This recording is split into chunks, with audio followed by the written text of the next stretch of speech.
তোমরা আমার কথা সবাই সব শুনতে পাচ্ছ? তোমরা যদি আমার কথা শুনতে পাও তোমরা ম্যাডাম হাত শোনা তুলে যাচ্ছে। রেসপন্স করো। শোনা যাচ্ছে। ও- ওকে। আচ্ছা, আমাদের কি হচ্ছিল, আমরা গোলকের চ্যাপ্টারটা করছিলাম তাই তো। আগের দিন আমরা কিছু অঙ্ক করেছিলাম, আজকে আমরা আরো কিছু অঙ্ক করব। ঠিক আছে। আচ্ছা, আগের দিনের ক্লাসে যদি কারোর কোথাও প্রবলেম থাকে তোমরা বলো।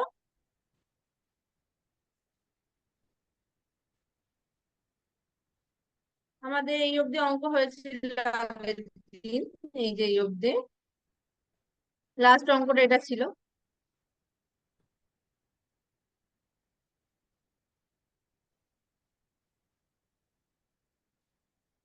আজকে আমরা এখান থেকে স্টার্ট করব। আর দেখো কি বলছে।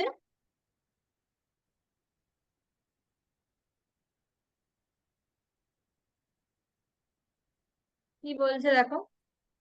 বলছে কোন গোলাকার গ্যাস বেলুন ফোলাবার সময় তার ব্যাসার্ধের দৈর্ঘ্য 7 সেন্টিমিটার ছিল, থেকে শুরু করে 21 সেন্টিমিটার হলো। বেলুনটির পূর্ব ও পরের সমগ্র তলের ক্ষেত্রফলের অনুপাত নির্ণয় করো। তাহলে কি বলছে, একটা গোলাকার বেলুন ছিল যার ব্যাসার্ধটা কত ছিল, ব্যাসার্ধটা 7 সেন্টিমিটার ছিল। এই বেলুনটা ফলানোর ফলে সেটা বড় একটা গোলাকার বেলুন হয়েছে। তার ব্যাসার্ধ কত বলেছে, তার ব্যাসার্ধ বলছে 21 সেন্টিমিটার। ঠিক আছে। তাহলে কি বলছে, বলছে বেলুনটার পূর্ব ও পরের বার করো। তাহলে কি বলছে, তোমাদের কি বার করতে বলছে। প্রথমে বেলুন মানে যখন 7 সেন্টিমিটার তার ব্যাসার্ধ ছিল তখন কি সমগ্র তলের ক্ষেত্রফল, আর পরে যখন 21 সেন্টিমিটার হলো তখন কি সমগ্র তলের ক্ষেত্রফল অনুপাত তোমাদেরকে বার করতে হবে। তাহলে তাহলে আমরা ছিল ব্যাসার্ধ।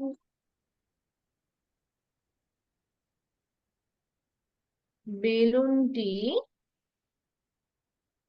ফোলাবার পূর্বে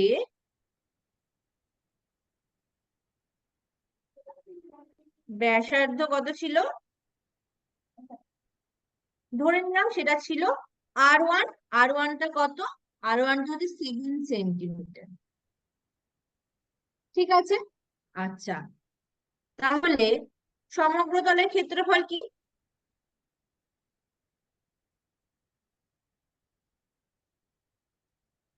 তাহলে কত হবে সমগ্র তলের ক্ষেত্রফল কত হবে, 4 পাই R1 স্কোয়ার, এত বর্গ সেমি।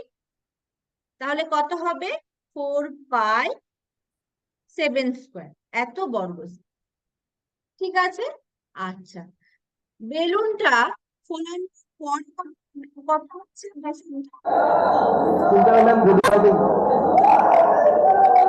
বেলুনটি ফোলাবার পরে ব্যাসার্ধ কত, 21 সেন্টিমিটার। তাহলে ক্ষেত্রফল কত,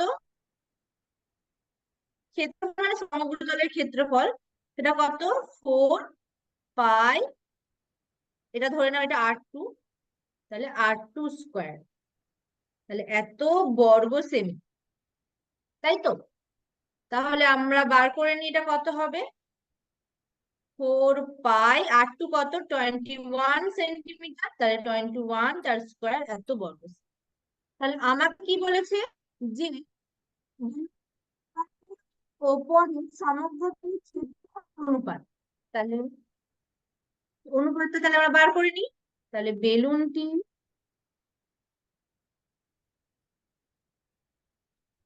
ফোলাবার পূর্বে ও পরে সমগ্র তলের ক্ষেত্রফলের অনুপাত। তাহলে ক্ষেত্রফলের অনুপাত কত হবে, তাহলে ফোলানোর পূর্বে কত ছিল, 4 পাই আর ফোলাবার পরে কত হয়েছে? 4 পাই। তাহলে এখান থেকে 4 পাই 4 পাই চলে গেল, তাহলে কত হয়ে গেল? তাহলে হয়ে গেল হচ্ছে 7 ইস টু 21 স্কোয়ার। তাহলে 7 স্কোয়ার মানে এটাকে আমরা লিখি 7 × 7, আর এটা হচ্ছে 21। তাহলে 7 এর সাথে 21, 1 × 1, 3 × 2, তাহলে 1:3।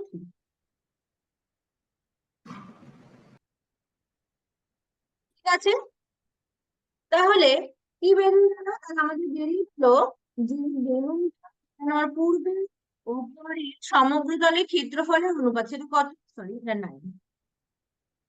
তাহলে কত বেরিয়ে গেল? 1:9।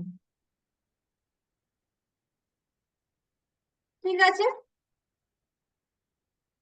কিছু ছিল না। আচ্ছা, ক্ষেত্রফল তুমি বের করেছো 4 পাই 7 স্কোয়ার।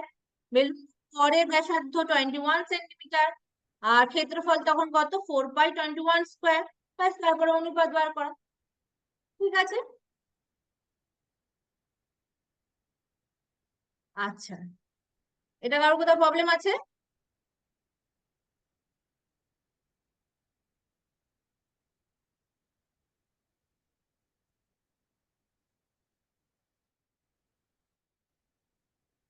আচ্ছা, পরেরটা দেখো কি বলছে। বলছে অর্ধ গোলাকৃতি একটি বাটি তৈরি করতে 127.2 127.2 বর্গ সেমি পাত লেগেছে। বাটিটির মুখের ব্যাসার্ধ, সরি, ব্যাস করতে বলছে তখন। তাহলে কি বলছে? অর্ধ গোলাকৃতি বাটি তৈরি করতে 127.2 বর্গ সেমি পাত লেগেছে। পাত লেগেছে মানে কি? তার ক্ষেত্রফলটা, সমগ্রতলের ক্ষেত্রফলটাই বলে দিয়েছে 127.2 বর্গ সেমি। বলছে বাটিটার মুখের ব্যাস কত। তাহলে আমরা ধরে নেব, আমরা ব্যাসার্ধটা ধরে নেবো, ব্যাসার্ধের সাথে 2 গুণ করলে সেটা পেয়ে যাবো ব্যাস। তাহলে ধরে নেব, মনে করি বাটিটির মুখের ব্যাসার্ধ কত? 8 সেন্টিমিটার। ঠিক আছে, তাহলে পাত লেগেছে মানে কি? সমগ্র তলের ক্ষেত্রফল। তাহলে আমরা সমগ্র তলের ক্ষেত্রফলটা বার করি। তাহলে বাটিটির সমগ্র তলের ক্ষেত্রফল। আচ্ছা, একটা বাটি মানে কি? অর্ধগোলক, তাই তো? একটা অর্ধগোলক যার উপরটা কি? ফাঁকা, বাটি জিনিস। তাহলে তার সমগ্র তলের ক্ষেত্রফল কি হয়ে যায়? যদি ব্যাসার্ধটা আর হয়, তাহলে হয়ে যায় কি? 2 পাই r স্কোয়ার, এত বর্গ সেমি। ঠিক আছে, আচ্ছা, তাহলে 2 পাই r স্কোয়ার এইটা যা, এই 127.2 তাই। তাহলে আমরা শর্তানুসারে কি লিখতে পারি? এই সবসময়। তাহলে অতএব প্রশ্নানুসারে 2 পাই r স্কোয়ার ইকুয়ালস টু 127.2।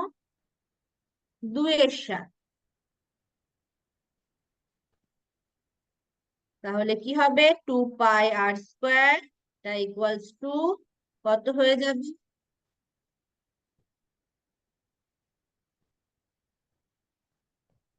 80। তাহলে হয়ে যাবে কত? 91/7। ঠিক আছে, তাহলে কত হয়ে যাচ্ছে? r স্কোয়ার ইকুয়াল টু কত? 891/7 ইন্টু পাই। পাই মানে একেবারে লিখে দিচ্ছি 22-এর 7, 22-এর 7 মানে 22, আর উপরে চলে গেল 7। আচ্ছা, একটা 2 ছিল, 2। ঠিক আছে, তাহলে আমরা কাটাকাটি করি। 7 7 চলে গেল। আচ্ছা, এটা 11 দিয়ে কাটলে 2, আর এটা 11 দিয়ে কাটলে 81। তাহলে কত হচ্ছে? r²=81/4। তাহলে r², এইটাকে 81/4 কে কি লিখতে পারি? 9/2 তার হোল স্কয়ার। যেহেতু আরটা হচ্ছে কি? একটা গোলক বা অর্ধ গোলকের ব্যাসার্ধ, একটু তো কোনো কিছুর পরিমাপ করা হচ্ছে, তাহলে পজিটিভ হতে পারে না। তাহলে আর সমান সমান কত? 9/2। ঠিক আছে, তাহলে গোলাপটার ব্যাসার্ধ 9 সেন্টিমিটার। অর্থাৎ অর্ধ গোলাকে, অর্ধ গোলাকৃতি বাটির ব্যাসার্ধ আর সমান সমান কত? 9/2 সেন্টিমিটার। তোমাদের কি ব্যাস? তাহলে অর্ধ গোলাকৃতি বাটির ব্যাস, ব্যাস সমান সমান কত? 2 × 1। তাহলে এটা কত হয়ে যাবে? 9 সেন্টিমিটার। বোঝা গেল? কিছুই ছিল না এটার মধ্যে, এটা একদম সহজ ছিল। তোমাদেরকে বুঝতে হতো যে পাত লাগবে মানে সমগ্রতলের ক্ষেত্রফলটাই বলে দিয়েছে। পাত লিখছে মানে কি? সমগ্রতলের ক্ষেত্রফল বলে দিয়েছে। আর সমগ্র আর ধরে নিয়ে বার করে দিয়ে সেটাকে ইকুয়াল করে ক্যালকুলেশন করে বেরিয়ে যাবে। বোঝা গেল?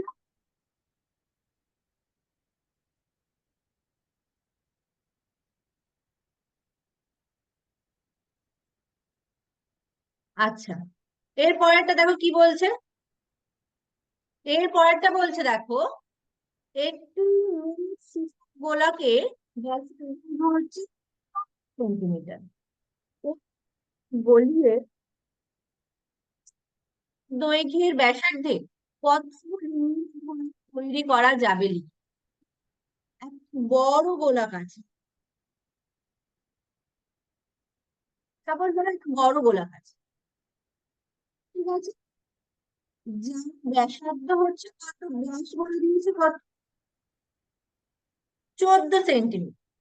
এই গোলককে গলিয়ে ছোট ছোট গোলক করা হচ্ছে, যাদের প্রত্যেকটার কত ব্যাসার্ধ বলছে কত? 3.5 সেন্টিমিটার। ঠিক আছে, তাহলে বলছে ছোট ছোট করতে পারবো যাদের ব্যাসার্ধ 3.5 সেন্টিমিটার। ঠিক আছে, তাহলে আমরা এই বড় গুলো গলিয়ে কত পাবো? মানে কি ঠিক পাবো? এটা কি আমাদের কি আয়তন বার করতে হবে যে 14 সেন্টিমিটার ব্যাসের? আয়তন কত বার করতে হবে? তাহলে লেখো বড় নিরেট সীসার গোলকের ব্যাস কত বলে দিয়েছে? 14 সেন্টিমিটার। তাহলে ব্যাসার্ধ কত? আমাদের তো আয়তন বার করতে গেলে কি লাগবে? ব্যাসার্ধ লাগবে। তাহলে ব্যাসার্ধ, তাহলে হাফ, তাহলে 7 সেন্টিমিটার। ঠিক আছে, তাহলে বড় গোলকটার আয়তন কত?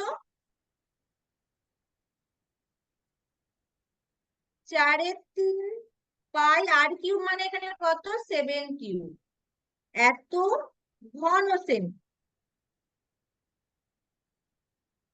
এখন ক্যালকুলেশন করব না, কারণ পরে আমরা যখন সবটা লাস্টে গিয়ে করব তখন ক্যালকুলেশনটা করতে সুবিধা হবে। আমরা এই অবস্থাতে রেখে দেবো, 4/3 পাই 7 কিউব এইভাবেই রেখে দেবো। ঠিক আছে, আচ্ছা। এবার দেখো, ছোট গোলকটার ব্যাস কত বলে দিয়েছে? সরি, ব্যাসার্ধ বলে দিয়েছে 3.5 সেন্টিমিটার। তাহলে প্রথমে আমরা ধরে নেব যে আমরা এই 3.5 সেন্টিমিটারের আমরা এন খানা গোলাপ তৈরি করতে পারবো, এই বড় গোলাপটাকে গলি। তাহলে লিখে নাও, মনে করি বড় গোলাপ কে গলিয়ে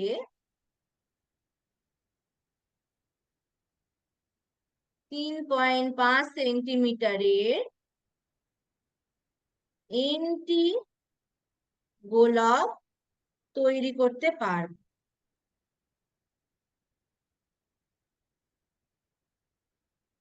ঠিক আছে, তাহলে ছোট গোলকের ব্যাসার্ধ কত বলে দিয়েছে? 3.5 সেন্টিমিটার। তাহলে ছোট গোলকের আয়তন কত? আয়তন কত? 4/3 পাই 3.5 হোল কিউব, এত ঘন সেমি। তাহলে ছোট এক গোলকের আয়তন আমরা পেয়ে গেছি কত? 4/3 পাই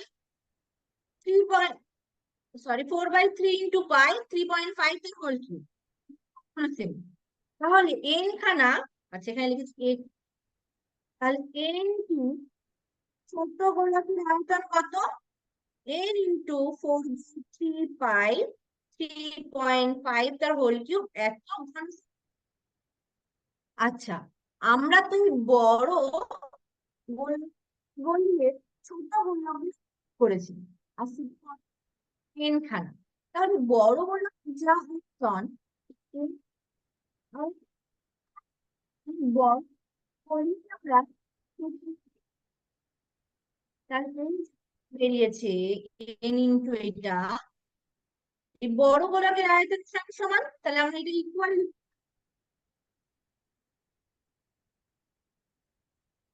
তাহলে অতএব প্রশ্নানুসারে n ইন্টু 4/3 পাই 3.5 তার হোল কিউব তা ইকুয়াল 4/3 পাই।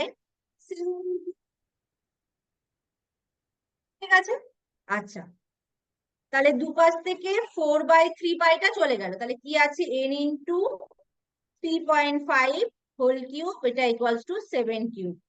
ঠিক আছে, তাহলে n ইকুয়ালস টু কত? 7 কিউব ডিভাইডেড বাই 3.5 তার কিউব।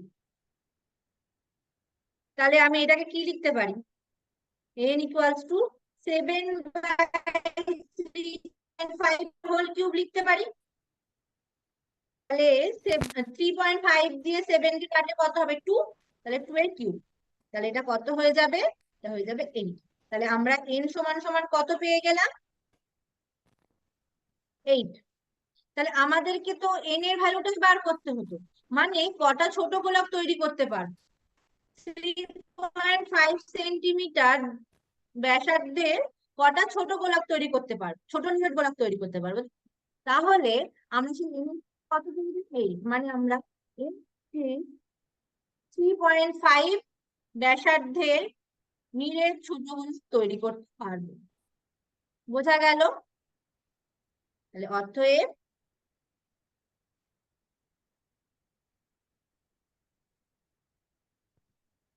এই 8টি ছোট গোলক তৈরি করতে পারবো, নিরেট ছোট গোলক। ঠিক আছে, বোঝা গেল?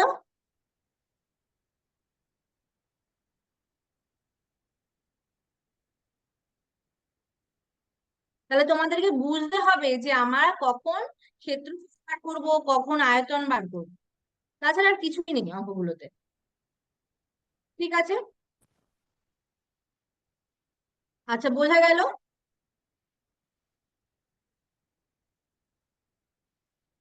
আচ্ছা এর পরেরটা দেখো, এর পরেরটা কি বলছে? বলছি 3 সেন্টিমিটার, 4 সেন্টিমিটার ও 5 সেন্টিমিটার দৈর্ঘ্যের ব্যাসার্ধে তিনটি তামার গোলক গলিয়ে একটি বর্গ তৈরি করা হলো। বর্গ দৈর্ঘ্য হিসাব করো। আচ্ছা, এর আগেরটা আমরা কি করেছিলাম? একটা বড় গোলক গলিয়ে আমরা ছোট ছোট গোলক তৈরি করেছিলাম। এবার তোমাদের গোলক দিয়ে দিয়েছি, একটা হচ্ছে 3 সেন্টিমিটার, একটা হচ্ছে 4 সেন্টিমিটার ব্যাসার্ধে, একটা হচ্ছে 5 সেন্টিমিটার ব্যাসার্ধে। এই বলি তোমাকে বড় গোলক তৈরি করতে হবে। তাহলে বলছে এই যে বড় হবো ব্যাসার্ধ কত হবে তোমাদের বার করতে বলেছে। ঠিক আছে, তাহলে আমরা তাহলে আমরা ধরি বড় গোলকটির ব্যাসার্ধ কত, ব্যাসার্ধ কত আর ধরে নিই, 8 সেন্টিমিটার। ঠিক আছে, আচ্ছা তাহলে এর আয়তন কত হবে, সরি আয়তন না, হ্যাঁ আয়তন কত হবে, বড় গোলকটির আয়তন কত, 4/3 পাই এত ঘন সেমি। ঠিক আছে, আচ্ছা আর ছোট গোলকগুলো কি, একটা 3 সেন্টিমিটার, 4 সেন্টিমিটার, একটা হচ্ছে 5 সেন্টিমিটার ব্যাসার্ধের। তাহলে 3 সেমি ব্যাসার্ধের গোলকের আয়তন কত, 4/3 পাই 3 কিউব এত ঘন সেমি। আচ্ছা 4 সেমি ব্যাসার্ধের গোলকের আয়তন কত, 4/3 পাই 4 কিউব এত ঘন সেমি। আর 5 সেমি ব্যাসার্ধের গোলকের আয়তন 4/3 পাই 5 কিউব এত ঘন সেমি। ঠিক আছে, আচ্ছা এই তিনটে গোলককে গলিয়েই তো বড় গোলকটা তৈরি করা হয়েছে। তাহলে এই তিনটে আর সমষ্টি, টোটাল যে আয়তনটা তিনটে গোলকে, তাই তো, কারণ তিনটে গোলক গলিয়েই বড় গোলকটা পেয়েছি। তাহলে আমরা কি লিখতে পারি, অতএব প্রশ্নানুসারে 4/3 পাই r³ এটা equals to 4/3 pi 3 cube, 4/3 pi 4 cube, 4/3 pi 5 cube. ঠিক আছে, আচ্ছা তাহলে কি হচ্ছে, 4/3 পাই r³ রেখে দিলাম। আচ্ছা 4/3 পাইটাকে আমি কমন নিতে পারি, 4/3 পাই তাহলে কি পড়ে থাকবে, 2 আর 5 কিউব। ঠিক আছে, দুপাশ থেকে 4/3 পাইটা চলে গেল, তাহলে কি থাকবে, r³ ইকুয়ালস টু এটা থাকবে, এটা মানে কত, 3 এর কিউব মানে 27, 4 এর কিউব মানে 64, আর 5 এর কিউব মানে 125।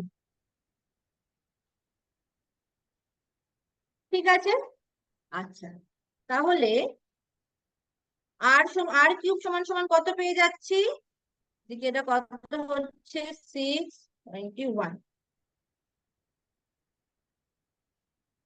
ঠিক আছে, তাহলে r³ সমান সমান এটাকে কত লিখতে পারি, 6 এর কিউব। তাহলে r সমান সমান কত পেয়ে যাচ্ছি, 6।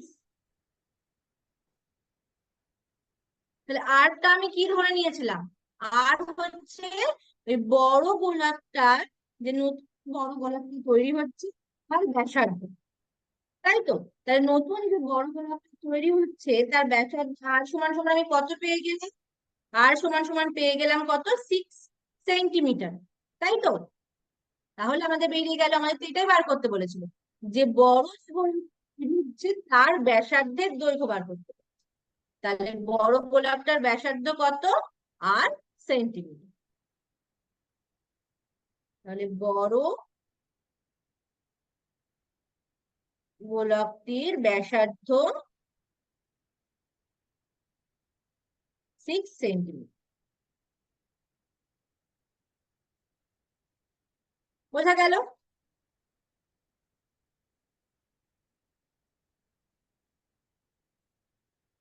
আচ্ছা, পরেরটা দেখো কি বলছে। পরেরটা বলছে একটি অর্ধ গোলাকৃতি গম্বুজের ভূমিতলের ব্যাস হচ্ছে 42 ডেসিমিটার। গম্বুজটির উপরিতল রং করতে প্রতি বর্গমিটার 35 টাকা হিসাবে কত টাকা খরচ হবে হিসাব করে লিখি। তাহলে কি বলে দিচ্ছে, একটা গম্বুজে, যেটা অর্ধ গোলাকৃতি একটা গম্বুজ, তার ব্যাস কত বলে দিচ্ছে, 42 ডেসিমিটার। আর প্রতি বর্গ মিটার রং করতে কত টাকা খরচ হয়, 35 টাকা। খেয়াল রাখবে, এখানে ডেসিমি আছে আর এখানে দেওয়া আছে মিটার, মানে তোমার ওই ডেসিমিটার মিটারে নিতে হবে। ঠিক আছে, তাহলে প্রথমে আমরা ডেসিমি দিয়েই করি, তারপরে আমরা এটাকে মিটারে কনভার্ট করে নেব। তাহলে গম্বুজের ব্যাস কত, 42 ডেসিমি। তাহলে গম্বুজের ব্যাসার্ধ কত, 21 ডেসিমি, তাই তো? তাহলে গম্বুজে, আচ্ছা আমাদের রং করতে বলেছে, রং করতে বলেছে মানে কি বার করতে হবে, সমগ্র তলের ক্ষেত্রফল। তাহলে গম্বুজের সমগ্র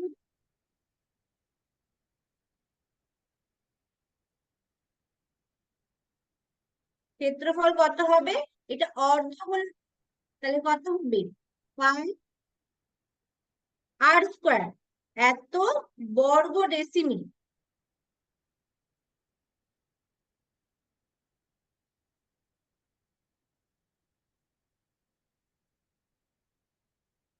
ঠিক আছে, ও সরি, 2πr², টোটালটা হয় 4πr², সরি। আচ্ছা, তাহলে কত হলো, 2πr², তাহলে 2πr², 2 × π, আর এটা কত, একটা হচ্ছে 21, মানে হচ্ছে 21, 21 এত ডেসিমি। তাহলে আমরা কাট করলে কি হবে?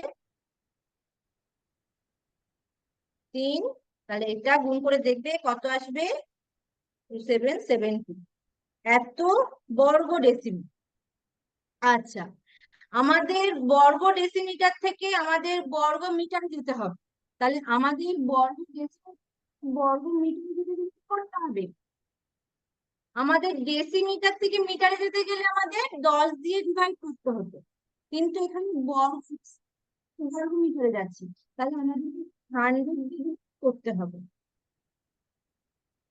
তাহলে 100 এত বর্গ মিটার। কেন আমরা বর্গ মিটারে নিয়ে গেলাম, কারণ আমাদের এই টাকাটা যেটা বলে দেওয়া আছে হচ্ছে বর্গ গ্রাম বলে দেওয়া আছে। তাহলে আমাদের কত বেরিয়ে গেল, বেরিয়ে গেল 27.72 এত বর্গ। তাহলে সমগ্র তলের ক্ষেত্রফলটা হচ্ছে কত, 27.72 এত বর্গ মিটার। আচ্ছা, প্রতি বর্গ মিটারের জন্য কত টাকা খরচ হয়, 35 টাকা। তাহলে তাহলে গম্বুজটি রং করতে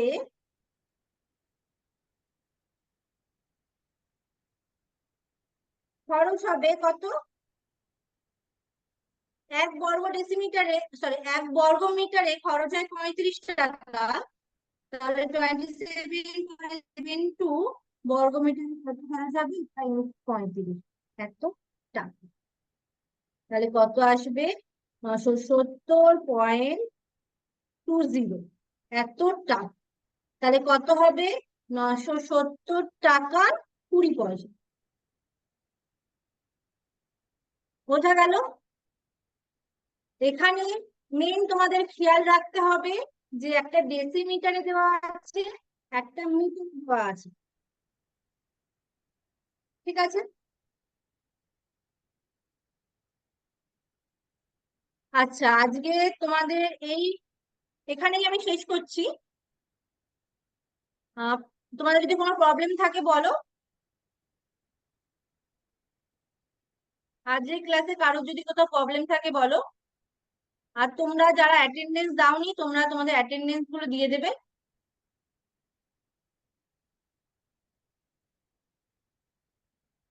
ঠিক আছে, যদি কোনো প্রবলেম না থাকে তোমরা লিভ করে দিতে পারো।